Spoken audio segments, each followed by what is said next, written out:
কাইজি the ultimate গ্যাম্বলার মুভির প্রথম পার্টে আমরা কাইজি নামের একজন ব্যক্তিকে দেখেছিলাম যে কঠোর পরিশ্রম না করে শর্টকাটে বড়লোক হওয়ার স্বপ্ন দেখত। সে যা ইনকাম করত সেই সবটাকে বাজিতে লাগিয়ে দিত। এভাবেই বাজি ধরতে ধরতে কাইজি আন্ডারগ্রাউন্ডের একটা সন্ত্রাসী সংগঠনের কাছে ফেসে যায়। তবে শেষমেশ কাইজি তার বুদ্ধির জোরে গেমে জিতে আন্ডারগ্রাউন্ড থেকে মুক্ত হতে সফল হয়। কিন্তু রিঙ্কো কাইজিকে ধোকা দিয়ে সব টাকা নিয়ে গিয়েছিল, যার কারণে কাইজি আবারও গরিব হয়ে গিয়েছিল। এরপর কাইজির সাথে কি হয়েছে সেটাই আমরা এই মুভিতে দেখতে চলেছি। যারা প্রথম পার্ট দেখোনি তারা আগে প্রথম পার্ট দেখে নিও, তাহলে স্টোরি ভালোভাবে বুঝতে পারবে। তো আর কথা না বাড়িয়ে চলো শুরু করি Kaiji 2 the ultimate gambler movie explain. So hello everyone, welcome to Farad fiction. আমি ফরদ আছি তোমাদের সাথে।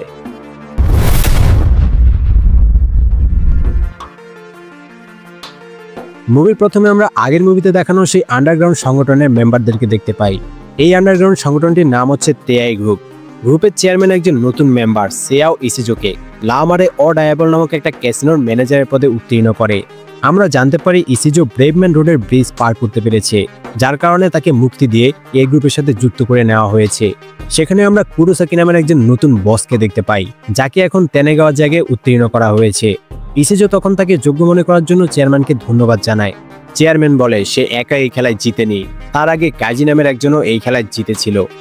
এরপর আমরা কাইজিকে দেখতে পাই, কিন্তু অবাক করার বিষয় হচ্ছে এত কিছুর পরেও কাইজি আবারও অনেক জায়গায় বাজি ধরেছিল। এভাবেই সে অনেক টাকা ঋণ নিয়েছে এবং শেষ পর্যন্ত আবারও আন্ডারগ্রাউন্ডে এসে লেবার খাটতে হচ্ছে। কাইজি তার লোভের কারণে বেশি দিন উপরে থাকতে পারেনি। এখানেও কাইজি তার বেতনের টাকা দিয়ে ফোরম্যানের সাথে বাজি খেলে, কিন্তু একবারের জন্য জিততে পারে না। বারবার হেরে গিয়েও কাইজি বলে সে শেষবারের মতো তার কাছে যত টাকা আছে সব টাকা দিয়ে বাজি ধরবে, তাই সে 1 লাখ বাজি লাগায়। এটা শুনে সেখানে থাকা অন্য সব লেবাররাও কাইজির পক্ষে তাদের কাছে যত টাকা আছে সব বাজি লাগিয়ে দেয়। এরপর খেলা শুরু হয়। এই খেলার নিয়ম হচ্ছে খেলোয়াড়রা 3টা ডাইস ফেলবে, যার 3টা ডাইস মেলে সবচেয়ে বেশি সংখ্যা পড়বে সে জিতে যাবে। ফোরম্যান তার ডাইস ফেললে তার 3টা ডাইসে বড় বড় সংখ্যা ওঠে, তার মানে ফোরম্যানের জেতার সম্ভাবনা বেশি। কিন্তু তখনই অন্যরা দেখে ফেলে ফোরম্যানের ডাইসগুলোতে 1, 2, 3 এই ছোট সংখ্যাগুলো নেই, শুধু 4, 5, 6 আছে, যার কারণে ফোরম্যান এখন পর্যন্ত সব খেলায় জিতেছে। তারা সবাই ফোরম্যানের চিটিং ধরে ফেলে। চিটিং করার কারণে ফোরম্যানকে এখন সবার বাজি টাকা 4 গুণ ফেরত দিতে হবে। তারা ফোরম্যানের থেকে সব টাকা আদায় করে নেয়। আন্ডারগ্রাউন্ডের নিয়ম অনুযায়ী এখানে নির্দিষ্ট পরিমাণ টাকা দিয়ে কিছু সময়ের জন্য উপরে গিয়ে মুক্তভাবে থাকা যায়, কিন্তু তারা সবাই যদি উপরে যেতে চায় তাহলে তারা মাত্র 1 দিন উপরে থাকতে পারবে। তাই সবাই মিলে ডিসিশন নেয় তারা এই টাকা দিয়ে শুধুমাত্র কাইজিকে কিছুদিনের জন্য উপরে পাঠাবে, আর কাইজি তার বুদ্ধি খাটিয়ে এই সময়ের মধ্যেই 200 মিলিয়ন ইয়েন আয় করবে, যা দিয়ে এখানে সবাইকে মুক্ত করা যাবে। কথা মতো কাইজিকে মুক্ত করা হয়। কাইজিকে একটা ঘড়ি আর 1 মিলিয়ন ইয়েন দেওয়া হয়। এর কিছুক্ষণ পর উপরে রাস্তায় কাইজির ঘুম ভাঙে। কাইজির হাতে যে ঘড়ি দেওয়া হয়েছিল সেটা মূলত একটা টাইমার, যাতে 14 দিনের টাইম সেট করা আছে, মানে কাইজি 14 দিন উপরে মুক্ত অবস্থায় থাকতে পারবে। এর মধ্যে তাকে 1 মিলিয়ন ইয়েন দিয়ে 200 মিলিয়ন ইয়েন আয় করতে হবে, যাতে সে বাকি সবার ফ্রিডম কিনতে পারে, নয়তো কাইজিকে আবারও আন্ডারগ্রাউন্ডে ফিরে যেতে হবে, কেউই মুক্তি পাবে না। যেহেতু কাইজিকে 1 মিলিয়ন ইয়েন দিয়ে 200 মিলিয়ন ইয়েন আয় করতে হবে, তাই কাইজি এমন একটা গেমে বাজি লাগাতে চাইছে যাতে জেতার সম্ভাবনা বেশি থাকবে। সে অনেকগুলো জায়গায় ঘুরে দেখে, কিন্তু বাজি লাগানোর মতো কোনো গেম খুঁজে পায় না। এরপর রাতে থাকার জন্য একটা ক্যাম্পে আসে। সেখানে রিলিফের কার্ড দেওয়া হচ্ছে, যেটা দেখে কাইজি দূরে গিয়ে একটা কার্ড নিয়ে নেয়। এরপর কাইজি সেখানে একজন পরিচিত লোককে দেখতে পায়। সেই লোকটাও কাইজিকে দেখে চিনতে পারে, যে হচ্ছে তেনেগাওয়া, যাকে কাইজি স্লেভ এম্পায়ার গেমে হারিয়ে দিয়ে 500 মিলিয়ন ইয়েন জিতেছিল। কাইজি তেনেগাওয়াকে জিজ্ঞেস করে সে এখানে কিভাবে আসলো। তখন তারা একটু দূরে ব্রেভম্যান রোড গেম খেলা সেই 2টা বিল্ডিং দেখতে পায়। তখন কাইজির ব্রিজের উপরে খেলা সেই গেমের কথা মনে পড়ে যায়। কাইজির মনে পড়ে কিভাবে তেনেগাওয়ার কারণে হিরা সহ আরো অনেকে ব্রিজ থেকে পড়ে গিয়েছিল। কাইজি রেগে গিয়ে তেনেগাওয়াকে মারতে যায়, তবে তেনেগাওয়া কোনো প্রতিবাদ করে না, তারা দুইজনই হেল্পলেস। এরপর তেনেগাওয়া কাইজিকে একটা গেম খেলার অফার দেয়। তেনেগাওয়া বলে যদি কাইজি এই গেমে জিততে পারে তাহলে এমন একটা উপায় বলে দিবে যার মাধ্যমে কাইজি 1 মিলিয়নকে 200 মিলিয়নে পরিণত করতে পারবে। এটা শুনে কাইজি সুগি নামের একটা গেম খেলতে রাজি হয়ে যায়। গেম শুরু হওয়ার আগে তেনেগাওয়া বলে খেলার মাঝে যে উঠে যাবে সে হেরে যাবে। তেনেগাওয়া তখন কাইজিকে 3টে ইম্পর্টেন্ট ওয়ার্ড মনে রাখতে বলে, প্রথমত করেজ, দ্বিতীয়ত গার্ডস, তৃতীয়ত ডিটারমিনেশন। কিন্তু কাইজি এই কথার কিছুই বুঝতে পারে না। তবে তোমরা এই 3টা ওয়ার্ড মনে রেখো, এটা পরে কাজে আসবে। এরপর তারা খেলা শুরু করে দেয়, কিন্তু খেলার মাঝেই মাইকিং করা হয় যার কাছে 98 রিলিফের কার্ড আছে তার ফ্রি থাকার ব্যবস্থা আছে। কাইজি দেখতে পায় তার কার্ডটাই 98 কার্ড। আরামে ঘুমাতে পারবে ভেবে কাইজি কার্ডটা নিয়ে দৌড়ে রিডিম করতে চলে যায়। এরপর ফিরে এসে দেখতে পায় তেনেগাওয়া সেখানে নেই। তেনেগাওয়া বাজিতে লাগানো 50,000 ইয়েন নিয়ে পালিয়ে গেছে। কাইজি তেনেগাওয়াকে পাগলের মতো খুঁজতে শুরু করে দেয়। তখন টেবিলে রাখা একটা মোবাইলে কল বেজে ওঠে। কাইজি কল রিসিভ করলে তেনেগাওয়া বলে কাইজি টেবিল ছেড়ে উঠে গেছে, তাই খেলার নিয়ম অনুযায়ী সে হেরে গেছে। তবে সে কাইজিকে বলে টেবিলে একটা কার্ড রাখা আছে, যাতে একটা ক্যাসিনোর ঠিকানা আছে, সেখানে গেলে কাইজি বড় গেম খেলতে পারবে। তখন কাইজি টেবিলের থেকে সেই কার্ডটা হাতে তুলে নেয়। আর এটা হচ্ছে তেআই গ্রুপের ক্যাসিনো লা মারে অর ডায়াবেল, যেটার নাম আমরা মুভির প্রথম দিকে শুনেছিলাম। পরদিন কাইজি সেই লোকেশনে পৌঁছে যায়। সে একটা নর্মাল বিল্ডিং দেখতে পায়, যার বাইরে কোনো সাইনবোর্ডও নেই, কিন্তু ভিতরে ঢুকে দেখতে পায় এখানে বিশাল এক ক্যাসিনো আছে, যেখানে মানুষ মিলিয়নে মিলিয়নে বাজি লাগাচ্ছে। তোমাদেরকে বলে রাখি, তোমরা অবশ্যই টাকা পাওয়ার লোভে অনলাইনে কোনো গেমে বা সাইটে টাকা ইনভেস্ট করার আগে অনেকবার ভেবে নেবে।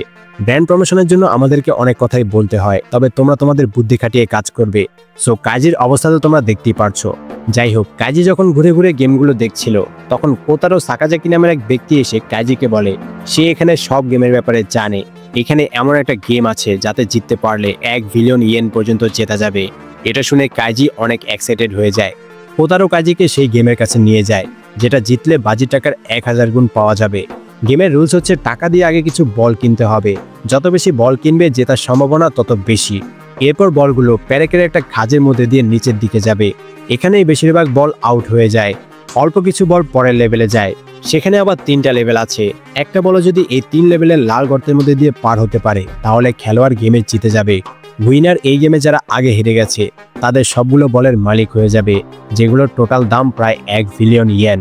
এই গেমে আগেও 2 জন জিতেছে, যারা হচ্ছে তেআই গ্রুপের মালিক হায়োরা আর তেনেগাওয়ার জায়গায় আসা নতুন বস কুরুসাকি।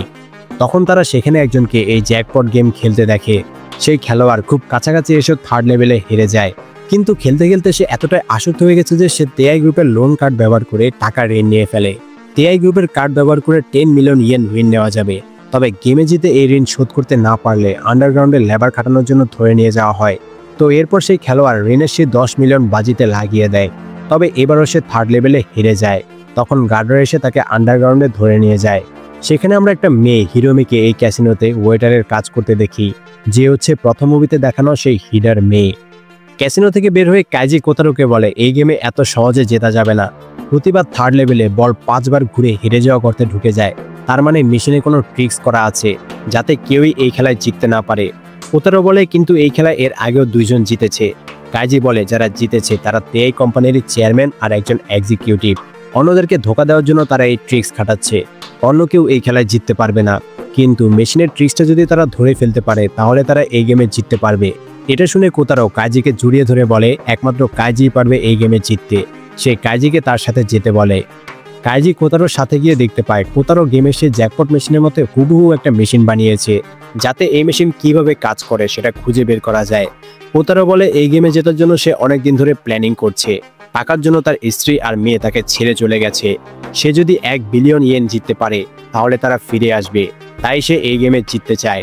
তবে তার একজন পার্টনার লাগবে। কাইজিরও টাকার প্রয়োজন, তাই কাইজি কোতারোর পার্টনার হতে রাজি হয়ে যায়। এরপর সেখানে হিরোমি নামে সেই মেয়েটা আসে। কোতারো বলে হিরোমিও তার পার্টনার।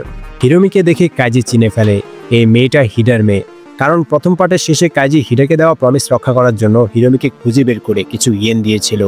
কাইজি হিরোমিকে জিজ্ঞেস করে সে তেআই গ্রুপকে ধোকা দেওয়ার মতো এত বড় রিস্ক কেন নিচ্ছে। হিরোমি বলে তেআই গ্রুপ তার বাবাকে হত্যা করেছে, তাই সে ক্যাসিনোতে ওয়েটারের কাজ নিয়েছে, যাতে সুযোগ পেলে বদলা নিতে পারে। হিরোমির মুখে এসব শুনে কাইজি ইমোশনাল হয়ে যায়। এরপর কোতারো তাদের প্ল্যান বলে। মেশিনের প্রথম লেভেলকে বলা হয় ফরেস্ট অফ নেলস। এর মানে এমন একটা জঙ্গল যেখান থেকে খুব কম মানুষই বেঁচে ফিরে আসে, অর্থাৎ এই লেভেলেই বেশিরভাগ বল হেরে যায়। ফরেস্ট অফ নেলসের 3টা সেটিং আছে। সেটিং এ হচ্ছে সবচেয়ে ডিফিকাল্ট, আর সেটিং সি হচ্ছে সবচেয়ে ইজি। সেটিং সি এ বলগুলো অনায়াসে পরের লেভেলে চলে যায়। হিরোমি বলে কিন্তু আসল কথা হচ্ছে তাদেরকে এটা বুঝতে হবে যে কোন দিন সেটিং সি ব্যবহার করা হবে। তাই হিরোমি ক্যাসিনো থেকে একটা স্ক্যাজুয়াল কপি চুরি করে এনেছে, যাতে কবে কোন সেটিং সেট করা হবে সেই সম্পর্কে বলা আছে। আগামী পরশুদিন জ্যাকপট মেশিনে সেটিং সি সেট করা হবে, তার মানে সেদিন জেতার সম্ভাবনা বেশি থাকবে। এরপর কোতারো তার মেশিনে একটা গেম খেলে দেখায়, যেখানে কোতারো কোনোভাবে একটা বল ফাইনাল লেভেলের লাল গর্তে ফেলতে সক্ষম হয়। এটা দেখে তো কাইজি অবাক হয়ে যায়। তখন কোতারো বলে সে একটা ট্রিক্স খুঁজে পেয়েছে, সেটা হচ্ছে সে তার হাতে একটা ম্যাগনেট রাখবে, সেই ম্যাগনেটের চৌম্বক শক্তি ব্যবহার করে বলটাকে ধাক্কা দিয়ে লাল করতে ফেলবে। তবে চৌম্বক নিয়ে তারা ক্যাসিনোতে ঢুকতে গেলে সিকিউরিটিরা তাদেরকে ধরে ফেলবে, তাই হিরোমি চৌম্বকটাকে ক্যানের বোতলে ঢুকিয়ে ভিতরে নিয়ে যাবে। এরপর প্রথমে কাইজি খালি হাতে ক্যাসিনোর ভিতরে প্রবেশ করবে। এর কিছুক্ষণ পর কোতারো ক্যাসিনোতে যাবে এবং জ্যাকপট গেম খেলা শুরু করে দিবে। সে প্রথমে 10 মিলিয়ন ইয়েন গেমে বাজি লাগাবে, এরপর কোতারো একটা বিয়ার নেবে। অন্যদিকে কাইজি হিরোমির থেকে ম্যাগনেট লাগানো সেই বিয়ারটা নেবে। কোতারোকে গেম খেলতে দেখে লোকেরা এসে ভিড় জমাবে, তখনই তারা তাদের প্ল্যান কার্যকর করবে। কোতারো গেম খেলতে খেলতে তার হাতের বিয়ারটা ভিড়ের মধ্যে কাইজিকে দিবে। এরপর কাইজি এক্সচেঞ্জ করে ম্যাগনেটের বিয়ারটা কোতারোর হাতে দিয়ে দিবে। এরপর প্ল্যান মতোই তারা ক্যাসিনোতে গিয়ে খেলা শুরু করে দেয়। কাইজি কোতারোকে ক্যান দিতে সফল হয়, কিন্তু কোতারো যখন ক্যানটাকে কাছে নিয়ে বলটাকে লাল গর্তে ফেলার চেষ্টা করে তখন দেখতে পায় বলটা লাল গর্তে না পড়ে আগের মতো কালো গর্তে পড়ে গেছে, যার কারণে কোতারো হেরে যায়। এরপর কোতারো তার শেষ 10 মিলিয়নও গেমে লাগিয়ে দেয়, আবারও খেলতে শুরু করে। সহজেই একটা বল লেভেল 3 পর্যন্ত চলে আসে। তখন কোতারো আবারও ক্যানটাকে কাছে নিয়ে ম্যাগনেটিক পাওয়ার দিয়ে বলটাকে ধাক্কা দেওয়ার চেষ্টা করে। এবার বলটা লাল গর্তের খুব কাছাকাছি চলে যায়, কিন্তু শেষ মুহূর্তে লাল গর্তে না পড়ে আবারও কালো গর্তে পড়ে যায়। তার মানে কোতারো আবারও হেরে গেছে। এতগুলো ইয়েন হেরে যাওয়ায় কোতারো মাথা ঘুরে পড়ে যায়। কোতারোর হাতে থাকা ক্যানটা পাশে থাকা বলগুলোর উপরে গিয়ে পড়ে। তখন একটা বল ছিটকে নিচে পড়ে গড়াতে শুরু করে দেয়। তখন ইসিজো এসে দ্রুত বলটা হাতে তুলে নেয়। এই ডিটেলসটা মনে রেখো, সামনে কাজে আসবে। এরপর ইসিজো দেখতে পায় কোতারোর হাতের ক্যানটা বলগুলোর সাথে লেগে আছে। ইসিজো কোতারো চিটিং ধরে ফেলেছে ভেবে কোতারো ভয় পেয়ে যায়, কিন্তু ইসিজো যখন ক্যানটাকে হাতে নেয় তখন দেখা যায় ক্যানের ম্যাগনেটের সাথে কোনো বল লাগানো নেই। তার মানে এই বলগুলো চুম্বককে আকর্ষণ বা বিকর্ষণ করে না। তখন ইসিজো যা রিভিল করে তার জন্য কোতারো আর কাইজি রেডি ছিল না। ইসিজো বলে যাতে কেউ কোনো প্রকার চিটিং করতে না পারে, তাই তারা মেশিনে র্যান্ডমলি স্টিল আর পিতলের বানানো বল ব্যবহার করে, যেগুলো চুম্বক আকর্ষণ না। এই কারণে কোতারোর প্ল্যান কাজ করেনি। কাইজির আর বুঝতে বাকি থাকে না হিরোমি তাদেরকে ভুল তথ্য দিয়ে ধোকা দিয়েছে। কোতারো অবাক হয়ে জিজ্ঞেস করে হিরোমি কেন তাদেরকে ধোকা দিয়েছে, কিন্তু হিরোমি কিছুই বলে না। এরপর ইসিজো কোতারোকে অন্য একটা গেম খেলার অফার দেয়, যাতে জিতলে কোতারো 30 মিলিয়ন ইয়েন পাবে আর হেরে গেলে ভয়ঙ্কর কিছু হবে। কোতারো এই অফারে রাজি হয়ে যায়। তখন কাইজি কোতারোকে এই গেম খেলতে নিষেধ করে। কাইজিকে দেখে ইসিজো উঠে বলে সে অনেকদিন ধরে কাইজির সাথে দেখা করার অপেক্ষায় আছে।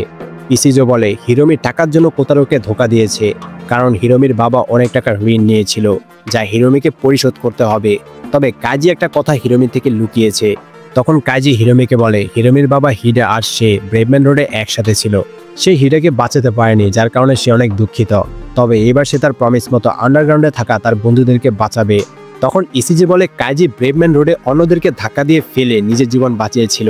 হিরোমির বাবাকেও কাইজি ধাক্কা দিয়েছিল, আর এখনও কাইজি অন্যদেরকে ধোকা দিয়ে আন্ডারগ্রাউন্ড থেকে মুক্ত হয়ে এসেছে, যাতে টাকা জোগাড় করে নিজেকে সম্পূর্ণভাবে মুক্ত করতে পারে।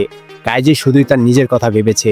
তখন কাইজি হিরোমিকে বলে এই সব কথাই মিথ্যা, কিন্তু হিরোমি কাইজির কথায় বিশ্বাস না করে সেখান থেকে চলে যায়। কাইজি আর কোতারো আবারও তাদের আস্তানায় ফিরে আসে। কোতারো তার সারা জীবনের সব সম্বল হারিয়ে ফেলেছে, এখন তার কাছে শুধু 2 মিলিয়ন ইয়েন বাকি আছে, যা সে কোনোভাবেই হারাতে চায় না। তখন হঠাৎ করে কাইজির মনে পড়ে সে দেখেছিল কিভাবে একটা বল নিচে পড়ে সামনের দিকে গড়িয়ে যাচ্ছিল, আর সাথে সাথে ইসিজো সেটা ধরে ফেলেছিল। এর মাধ্যমে কাইজি কিছু একটা বুঝে যায় আর বলে চাইলে এখনো গেমে জেতা সম্ভব। কাইজি কোতারোর বানানো মেশিনের থেকে একটা বল নিয়ে আবারও সেই ক্যাসিনোতে যায়। সেখানে গিয়ে কাইজি জানতে পারে তেনেগাওয়া এখনো টিআই কোম্পানির হয়ে কাজ করে, আর ইসিজো তেনেগাওয়াকে চাকরের মতো ব্যবহার করে। তার মানে সেদিন যে তেনেগাওয়া ক্যাম্পে কাইজির সাথে দেখা করেছিল, এই ক্যাসিনোর ঠিকানা দিয়েছিল, সেই সবকিছু ইসিজোর প্ল্যান ছিল। তেনেগাওয়াকে বলা হয়েছে যদি তেনেগাওয়া কাইজিকে দিয়ে জ্যাকপট গেম খেলাতে পারে তাহলে তেনেগাওয়ার সাজা কমিয়ে দেওয়া হবে। এরপর কাইজি কোতারো থেকে আনা একটা বল ইসিজোর দিকে ছুড়ে দিয়ে বলে এটা গতকালকার একটা বল যা তার কাছে আছে।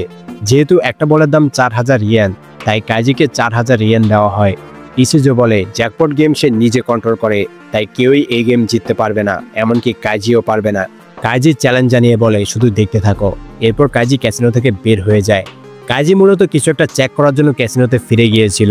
তখন কাইজি ক্যাসিনোর পাশের একটা বিল্ডিংয়ে কনস্ট্রাকশনের কাজ হতে দেখে, তখন সে কিছু একটা জানতে পারে। এরপর কোতারোর সাথে মিলে একটা প্ল্যান তৈরি করে। তবে জ্যাকপট গেম যে খেলবে তার জন্য তাদের কাছে যথেষ্ট পরিমাণ ইয়েন নেই। কাইজির মনে পড়ে ইসিজো কোতারোকে একটা গেম খেলার অফার দিয়েছিল, যাতে উইনার হলে 30 মিলিয়ন ইয়েন দেওয়া হবে। কাইজি তার ঘড়িতে দেখতে পায় তার কাছে আর মাত্র 7 দিন বাকি আছে, তাই কাইজি দ্রুত ইসিজোর কাছে সেই গেম খেলার জন্য চলে যায়। সেখানে গিয়ে কাইজি দেখতে পায় এটা একটা মৃত্যুর খেলা, যাতে হেরে গেলে মৃত্যু নিশ্চিত।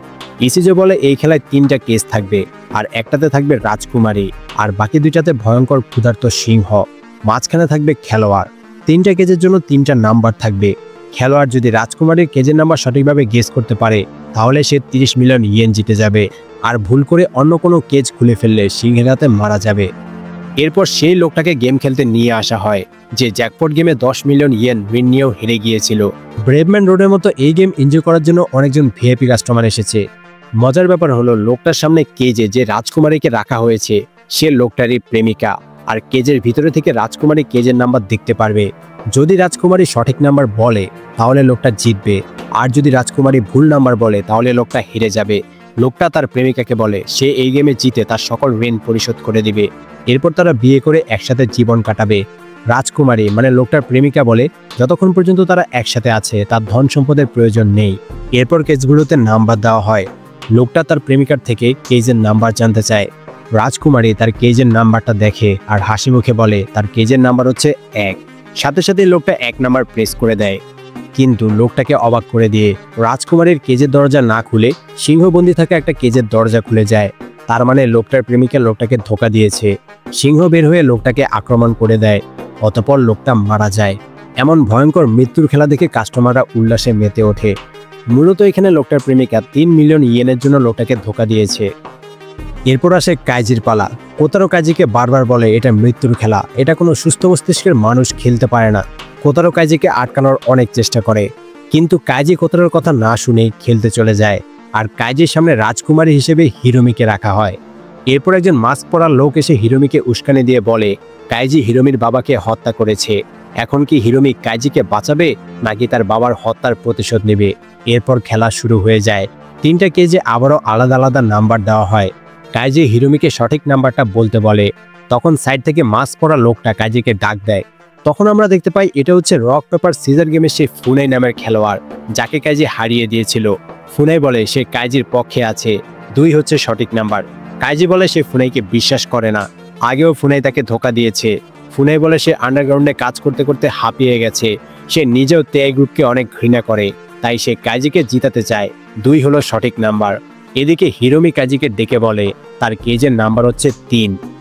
তখন বাইরে থেকে কোতারো বলে ফুনাই আগেও কাইজিকে ধোকা দিয়েছে, আর হিরোমির কারণে তারা জ্যাকপট গেমে হেরেছে, তার মানে এদের দুজনের মধ্যে কেউই সত্যি বলছে না। ফুনাইয়ের বলা 2 আর হিরোমির বলা 3 হলো ভুল নাম্বার, তার মানে 1 হলো সঠিক নাম্বার। 3 দিক থেকে 3 ধরনের কথা শুনে কাইজির মাথা ঘুরে যায়। কাইজি বুঝতে পারে না তার কোন নাম্বার বাছাই করা উচিত। এমন সময় এই গেম যে কন্ট্রোল করছিল সে কাইজিকে ডাক দেয়, যেটা হচ্ছে তেনেগাওয়া। তেনেগাওয়া বলে কাইজিকে ডিটারমিনেশনের সাথে নাম্বার বাছাই করা উচিত। তখন কাইজি অনেকক্ষণ ভাবার পর নাম্বার 3 প্রেস করে দেয়। এতে হিরোমি যে কেজে আছে সেই কেজের দরজা খুলে যায়, তার মানে কাইজি জিতে গেছে। তখন ফুনাই বলে ওঠে এখানেই শেষ না, সে কাইজিকে দেখে নিবে। কাইজি হিরোমিকে সঠিক নাম্বার বলার জন্য ধন্যবাদ জানায়, কিন্তু হিরোমি বলে সে নিজ ইচ্ছায় 3 বলেনি। ইসিজো তাকে সঠিক নাম্বার বলতে বলেছে, কারণ ইসিজো ভেবেছে কাইজি হিরোমিকে বিশ্বাস করবে না, তাই হিরোমির বলা 3 বাদ দিয়ে অন্য কোনো নাম্বার প্রেস করবে, এতে কাইজি হেরে যাবে। কিন্তু এখানে কাইজি আসলে হিরোমির কথায় বিশ্বাস করে নাম্বার 3 প্রেস করেনি। মূলত তেনেগাওয়ার কথা শুনে কাইজি বুঝেছিল সঠিক নাম্বার হচ্ছে 3। এটা বোঝার জন্য আমাদেরকে একদম প্রথম দিকে কাইজি আর তেনেগাওয়ার দেখা হওয়ার মোমেন্টে ফিরে যেতে হবে, যেখানে তোমাদেরকে একটা কথা মনে রাখতে বলেছিলাম। গেম খেলার সময় তেনেগাওয়া কাইজিকে 3টা ওয়ার্ড মনে রাখতে বলেছিল, 1 করেজ, 2 গার্ডস, 3 ডিটারমিনেশন। আর এখানে তেনেগাওয়া কাইজিকে ডিটারমিনেশন ওয়ার্ডটা বলেছে। যেহেতু ডিটারমিনেশন ওয়ার্ডটা 3 নাম্বারে ছিল, তাই কাইজি বুঝে গিয়েছিল 3ই হচ্ছে সঠিক নাম্বার। গেমে জিতে যাওয়ায় কাইজি 30 মিলিয়ন ইয়েন পেয়ে যায়। তখন কুরোসাকি ইসিজোকে বলে সে এই খেলাটা অনেক এনজয় করেছে, কিন্তু ইসিজো যদি ভেবে থাকে সে কাইজির সাথে জ্যাকপট গেমের চ্যালেঞ্জ অ্যাকসেপ্ট করবে, তাহলে ইসিজো ভুল করছে। জিতলে ভালো কথা, কিন্তু হেরে গেলে ইসিজোর জন্য খারাপ কিছু অপেক্ষা করছে। যদি সে বাঁচতে চায় তাহলে জ্যাকপট গেমে কাইজিকে হারাতে হবে। এদিকে 30 মিলিয়ন ইয়েন পেয়ে কাইজি আর কোতারো অনেক খুশি হয়ে যায়, তারা পার্টি করছিল। এমন সময় তেনেগাওয়া এসে ফুল দিয়ে কাইজিকে কংগ্রাচুলেশনস জানায় আর বলে সে কাইজিকে নিজের পার্টনার বানাবে। কাইজি বলে সে বুঝেছে তেনেগাওয়া তাকে কিভাবে 3টা ওয়ার্ড বলার মাধ্যমে এই গেমে হেল্প করেছে। কাইজি জিজ্ঞেস করে তেনেগাওয়ার কাছে অন্য কোনো প্ল্যান আছে কিনা। তেনেগাওয়া বলে তার কাছে শর্টকাট আছে, যার মাধ্যমে তারা এই গেমে জিততে পারবে। এটা শুনে কাইজি তেনেগাওয়ার সাথে হাত মেলায়। এরপর তেনাগাওয়া কাইজিকে ক্যাসিনো সে বিল্ডিং এর একটা ফ্লোরে নিয়ে যায়। সেখানে তেনাগাওয়া কাইজিকে দেখায় সে লুকিয়ে লুকিয়ে ফ্লোরে গর্ত করছে। এই ফ্লোরের নিচে এমন কিছু আছে যার মাধ্যমে তারা গেমে জিততে পারবে। তেনাগাওয়া বলে এই গর্ত করতে তার 2 বছর সময় লেগে গেছে। কাইজি জিজ্ঞেস করে সে এই কাজ কেন করছে। তখন তেনাগাওয়া তার হাতে থাকা আন্ডারগ্রাউন্ডের সিল দেখায়। তার মানে তেনাগাওয়া নিজেও আন্ডারগ্রাউন্ডের লেবার হিসেবে কাজ করেছে। তার উপর এখনো 40 মিলিয়ন ইয়েন ঋণ আছে। তবে সে আর ফুনে অনেক ট্যালেন্টেড, তাই তাদেরকে উপরে রেখে কাজ করানো হচ্ছে। তবে এখনো তারা চাকরের মতোই আছে। তাই জ্যাকপট গেমে জিতে তেনাগাওয়া তার ঋণ পরিশোধ করে মুক্ত হতে চায়। এরপর আস্তানায় ফিরে গিয়ে তেনাগাওয়া, কাইজি আর কোতারো জ্যাকপট গেমে জেতার জন্য তাদের ফাইনাল প্ল্যান করতে শুরু করে। তো এখানেই পার্ট 2 শেষ করছি। এই পার্টে মুভির মাত্র অর্ধেক শেষ হয়েছে। আরও অনেক ইন্টারেস্টিং কাহিনী বাকি আছে যা আমরা পার্ট 3-তে দেখতে পাবো। সম্পূর্ণ ভিডিও একসাথে আনতে গেলে অনেক লেট হয়ে যেত, তাই দ্রুত তোমাদেরকে ভিডিও উপহার দেওয়ার জন্য মুভিটাকে 2টা পার্টে ভাগ করতে হয়েছে। তবে যত দ্রুত সম্ভব পার্ট 3 নিয়ে আসার চেষ্টা করব। পার্ট 3 এর জন্য কে কে এক্সাইটেড কমেন্টে জানিয়ে দাও। এক্সপ্লেন ভালো লাগলে লাইক কমেন্ট এন্ড শেয়ার করে দিও। আর এরকম আরও এক্সপ্লেন পেতে অবশ্যই সাবস্ক্রাইব করে বেল আইকন বাজিয়ে দিও। Bye bye.